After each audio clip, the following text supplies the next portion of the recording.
అక్కడే పెడతా ఉంటాను గొడవ స్టార్టింగ్ నుంచి ఎండింగ్ వరకు మొత్తం వీడియో ఫుటేజ్ ఒక పెండ్రైవ్ ఇచ్చినాము.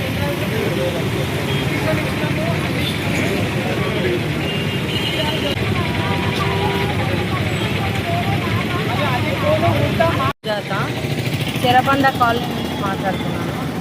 ఇల్లు కూలగొడుతుంటే నేను పక్కకు నిలబడితే నాగరాజు అనే వ్యక్తి వచ్చి నా మీద చెయ్యేసి నన్ను ఇష్టం ఉన్నట్టు తిట్టిండు, కొట్టిండు. వాళ్ళ ఫ్యామిలీ మొత్తము. దాన్ని బేస్ చేసుకొని పిఎస్కి పోయి కంప్లైంట్ ఇచ్చినాము. పిట్టి కేసు రాసి మా పైన కేసులు పెట్టారు. నాకు సోయే లేదు, నేను కింద పడి నేను ఉన్నదాన్ని నేను ఎట్లా తిట్టినా అనేసి సిఐ సార్ని పోయి క్వశ్చన్ చేసినా కూడా పిట్టి కేసు అవుతుందమ్మా, ఇది వేరే కేసు కాదు అనేసి అంటే మేము డీజీపీ మేడం కాడికి వచ్చినాము. మేడం దాకా వచ్చి దరఖాస్తు ఇచ్చిపోతే ఆ మేడం చూసి చెప్పింది యాక్షన్ తీసుకుంటారమ్మా వెళ్ళండి అనేసి అన్నారు. పోయిన తర్వాత కూడా యాక్షన్ అనేది తీసుకోలేదు సార్. కొత్తది రాసియండి అమ్మా అని అన్నాడు. కంప్లైంట్ ఇచ్చిన పేపర్లోనే నువ్వు కలెక్షన్ చేసినావు, నువ్వు కళ్ళ ముంగట మనిషిని కొడుతుంటే నువ్వు సపోర్ట్ చేయవా? నీ డిపార్ట్మెంట్ మొత్తం ఉంది, ఒక కానిస్టేబుల్ మేడం వచ్చింది కాబట్టి నేను ఈరోజు ఉన్నాను. వాళ్ళందరూ నన్ను చంపేస్తే ఏమో అని ప్రశ్న చేస్తే ఏమన్నాడు, అప్పుడు మర్డర్ కేసు కింద పెడతామమ్మా అని అన్నారు. ఇప్పుడు ఎందుకు ఒక ఆడదాన్ని వేసుకొని అంతమంది మొగోళ్ళు కొడితే పిట్టి కేసు ఎట్లా పెడతాడు, ఏ రకంగా పెడతాడు అని నేను నిలదీస్తుంటే వెళ్ళిపోతున్నామ్మా అని అయితే అన్నాడు.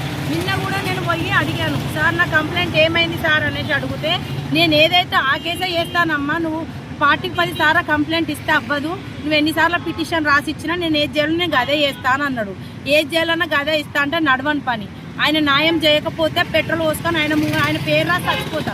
మట్టవాడ PSR SCI sir, SI sir మీద సిఐ చెప్తాడు, సిఐ సార్ మీద ఎస్ఐ చెప్తాడు. ఏంది దొంగ ముసుకులాట? ఏదున్నా క్లారిటీగా చెప్పాలి. 13 తారీఖు జరిగింది, ఈరోజు ఎంత డేట్? ఇప్పటి మట్టుకు వాళ్ళ మీద యాక్షన్ తీసుకోలే. నువ్వు దేనికోసం తీసుకోలే? నువ్వెంత లంచం తీసుకున్నావు వాళ్ళ దగ్గర నుంచి? తీసుకోకుండా ఉండడానికి నువ్వెందుకు తీసుకోవో యాక్షన్? రోడ్ పంట పోతాంటే ఎవడని తిడితేనే మా వచ్చి కంప్లైంట్ ఇస్తే యాక్షన్ తీసుకునే పోలీసులు ఉన్నారు. మీరు ఎందుకు తీసుకుంటలేరు? మీరు లంచాలు తీసుకున్నట్టే కదా, తీసుకున్నారు కాబట్టి మా జోలికి వస్తుంటే కూడా మీరు సప్పుడే కూకుంటున్నారు. ఇష్టమైన అనేకమైన బూతులు తిట్టినా కూడా మీ కళ్ళ ముంగడ తిడుతుంటే కూడా మీకు కనిపించట్లేదా? వీళ్ళు ఎంత గలీజ్గా తిట్టిర్రు, ఏమేమి మాట్లాడినరు అనేసి ఇష్టం ఉన్నట్టు తాగేసి వచ్చి ఆడపిల్లల మీద ఏడబడతాడ చేతులేయనికి. ఆయన ఎవరు అసలు?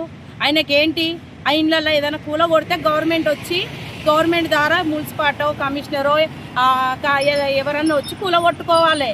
వీళ్ళకు డబ్బులు ఇచ్చి వీళ్ళను తాగిపిచ్చి వీళ్ళని మా పైన గులుపుడేంది? వీళ్ళకి అసలు అక్కడ ఏముంది? రోజమ్మనికి ఏముంది? రోజమ్మని ఒక మూల ఇల్లు, ఆమె ఇల్లు ఆమె కూలగొట్టుకోవాలి. ఆమె కూడా ఎంత తీసుకుంది ఇల్లు? మేము ఒక్క మాట మాట్లాడాలి, మా పిల్లల గురించి మారగాలే, వాళ్ళ పైన యాక్షన్ తీసుకోవాలి. తీసుకోకపోతే పెట్రోల్ పోసుకొని అన్ని స్టేషన్ ముంగడ వస్తా అంతే.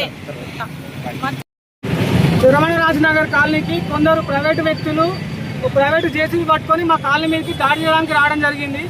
పోలీసుల సమక్షంలో ఒక మహిళను 5 మగవాళ్ళు అతి కిరాతకంగా కొట్టి గాయపరిచి, ముక్కుల గాయాలు రక్తం వచ్చేలా గాయపరిచి హాస్పిటల్లో అడ్మిట్ చేసినా కూడా ఇంతవరకు మటవాడ సిఐ గారికి ఎన్నిసార్లు అర్జీ పెట్టినా కూడా ఇంతవరకు కూడా దాని మీద చర్య తీసుకోవట్లేదు.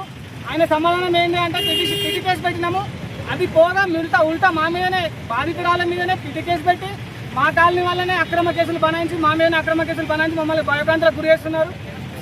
ఈ విషయమై గత 2 రోజుల క్రితము సిపి గారిని కూడా కలవడం జరిగింది.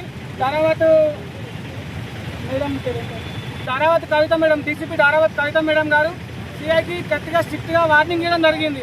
దీని మీద వాళ్ళ సెక్షన్స్ యాడ్ చేయండి, వీళ్ళ దీని మీద చర్య తీసుకోవాలి, ఎఫ్ఐఆర్ చేయాలని చెప్పినా కూడా బేఖాతరు, డీసీపీ గారి ఆర్డర్స్ కూడా బేఖాతరు చేస్తూ సిఐ గారు ఇప్పటివరకు కూడా ఎలాంటి చర్య తీసుకోలేదు.